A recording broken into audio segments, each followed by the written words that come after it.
namang problema sir kung may pinili ka kasi nakadobo na. Paano yung pera mo na dito? Kailangan ba ako pinapag na bukas na din? Ito.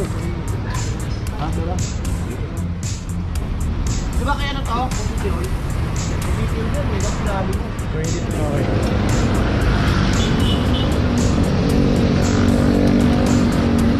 Ay, binabanggit pa silang taga City Hall daw yan. Wala raw problema ron. Tanggalin mo yan, tanggalin mo yan. Pwede mo na. Natin kinag-stand na kung saan pwede tayo magparada. Ngayon po, 2023 na, sumunod po tayo sa batas trapiko. Huwag po tayo maging pasaway. Yun lang po, salamat.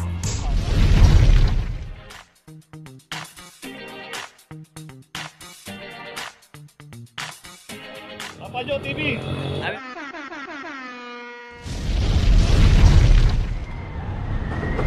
Location natin Navarra Street Corner, Dapitan Extension. Dito na may isang Toyota Vios, naka double parking dito.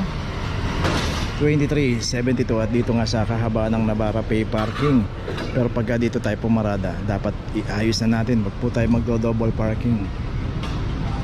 Dahil dito, both side may mga nakaparada na. Pagka pumarada pa tayo ng ganito, isang linya na lang po yung madadaanan dito. Iiwasan tayo, pwede rin tayo masagi o maaksidente rito.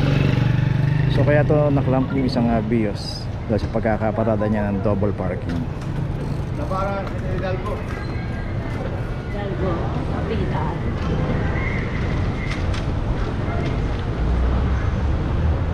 Okay, may notice na. Wala namang problema sir kung may pinili ka kasi nakadobo na. Paano yung pera mo na dito? Kailangan ba ako pinapag na bukas na din?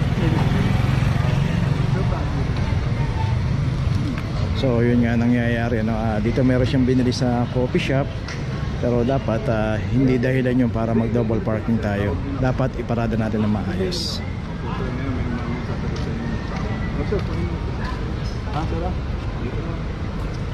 So yun, naipaliwanag na sa kanya. Alam niya na yung gagawin niya. Tuloy na po tayo. Location natin Alfonso Mendoza, corner Malabon. Dito yung isang expander.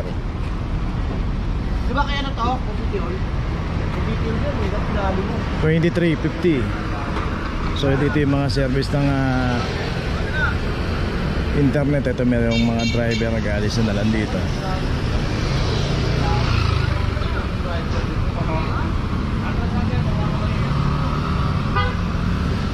So yung meron naman pala silang garahe rito sa loob. Yan laki ng compound nila. Ano po? Malabon Paps. Pero wala po.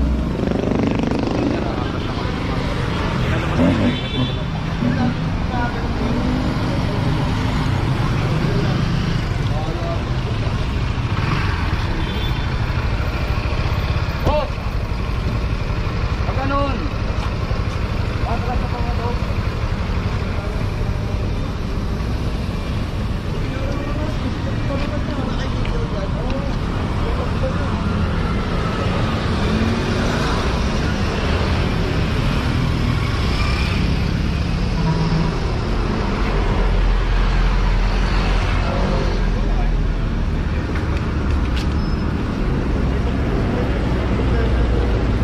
Okay.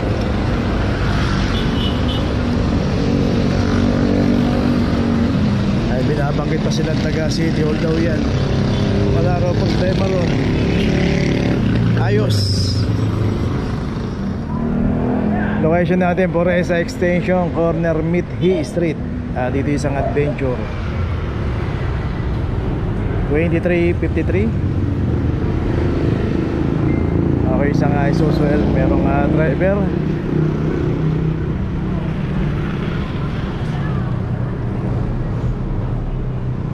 So dito po sa operation po ng clamping, pagka wala po yung driver at na-clamp na yung sasakyan, matik na po yan. Pero pagka nandyan po yung driver, ito kagaya ng Isuzu L na to, nandyan po yung driver, dapat alisin niya po yung pagkakaparada rito kasi meron pong na-clamp na isang sasakyan dito.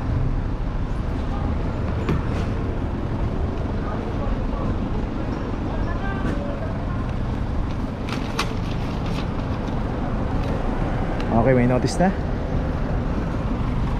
Tanggalin mo yan, tanggalin mo yan. Tanggalin mo na.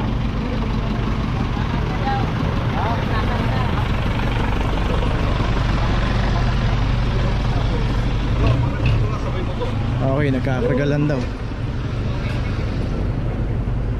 Okay, tuloy na po tayo. Location natin Manga Street, corner Ati Street. Dito isang Toyota Innova.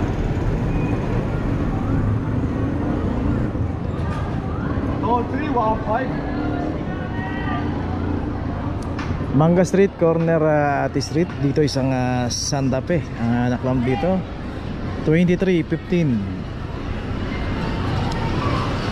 Dito nga merong isang eskwelahan dito. Yung pinaradahan ng Hyundai Santa Fe. Makita natin merong signage dito na no parking. Kita natin no parking. So dito sa kahabaan ng tong mangga na to, bawal dito. So makita natin yan pag dinaretso natin yan, ang labas niya na palabas ng Santol, at pagka kumanan doon palabas na ng Ramon Magsaysay. Okay.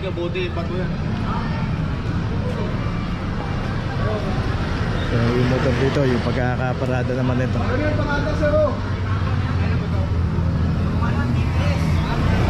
Hindi man lang inayos.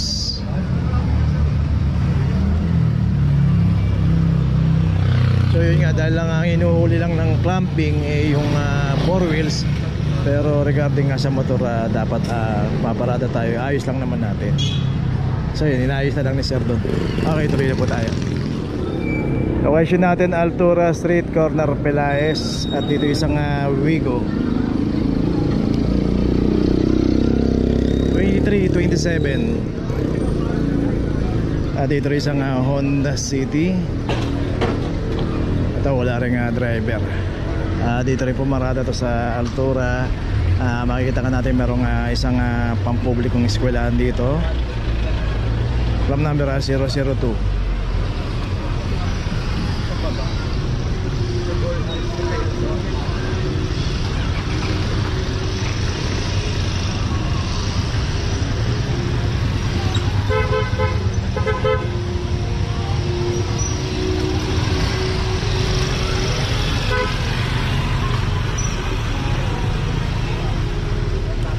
Okay, sa Wigo meron ng notice.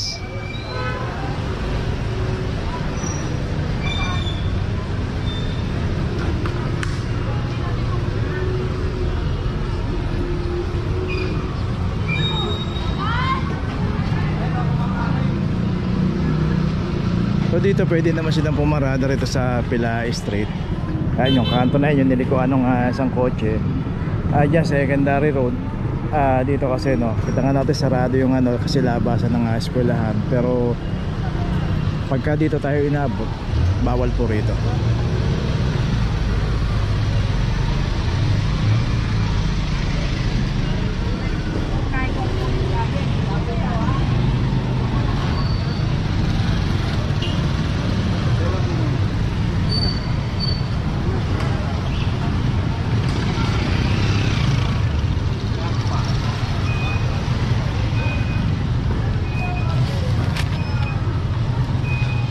Okay, sa Honda City may notice na rin. So parehas lang may notice yung dalawang anak club dito.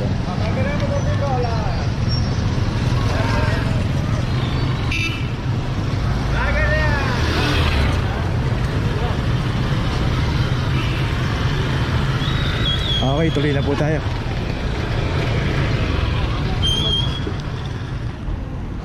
Location natin Silencio, corner Sosiego. Dito isang Nissan.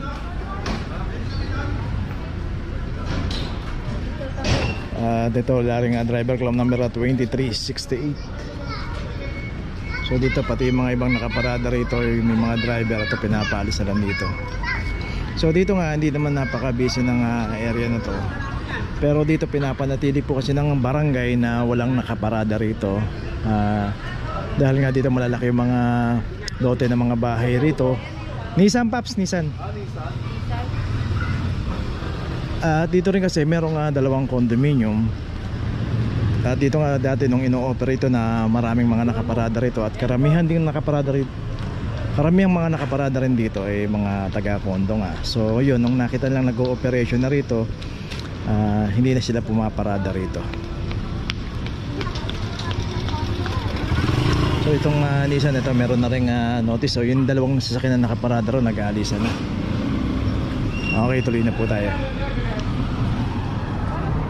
Location natin P. Margal corner, Lacson Avenue.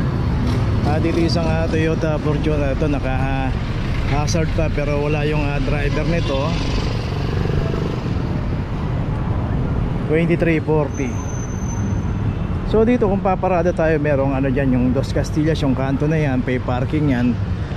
Dito pagka dito tayo pumarada, dito tayo inabot, bawal po kasi rito. Unang-una bike lane yan, oh. Ay, nakakalap na po ma'am. Kausapin niyo na lang po yung team leader. Sino po? Ayun po, ano doon. So yun, dito kasi merong isang pribadong eskwelahan. At kung magsusundo tayo, medyo matatagalan tayo dahil iiwan natin yung sasakyan. Diyan na lang po tayo pumarada sa Dos Castillas yan. Both side na yan, kabilaan, pay parking po yan. Diyan, pag diyan tayo pumarada, hanapin natin yung parking attendant. Bayad tayo ng parking, ganun po talaga. Pero iwas abala.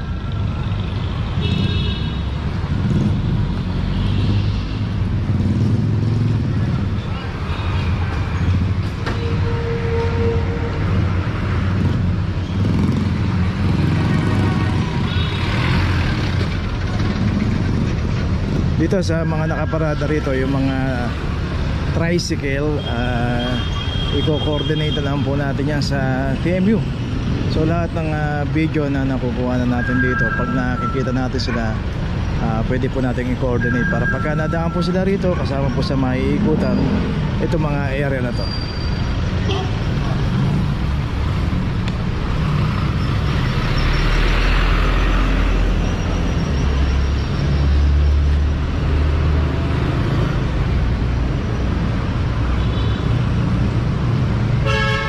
Ito mayroon na rin notice. Tuloy na po tayo. Location natin Florentino Street, corner Maria Cristina. At dito isang Nissan MB350. At ito dito nakaparada, nakabangketa, club number 2349.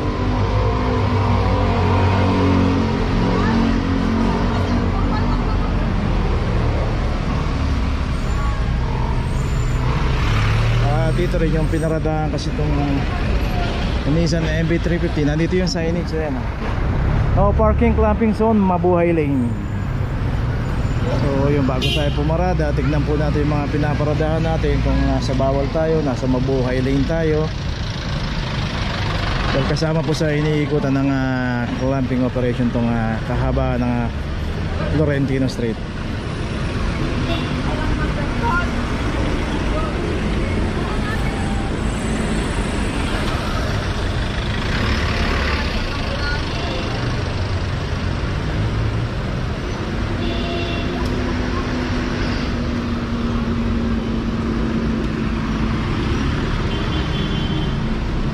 Okay, may notice na, tuloy na po tayo.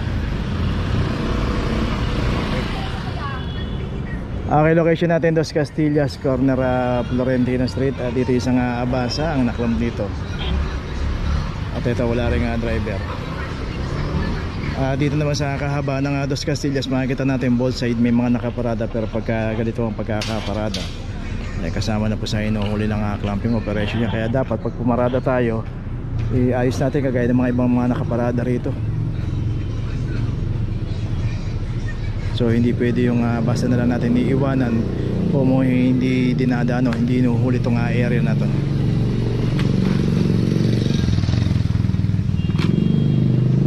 Okay, ito may notice na. Tuloy na po tayo.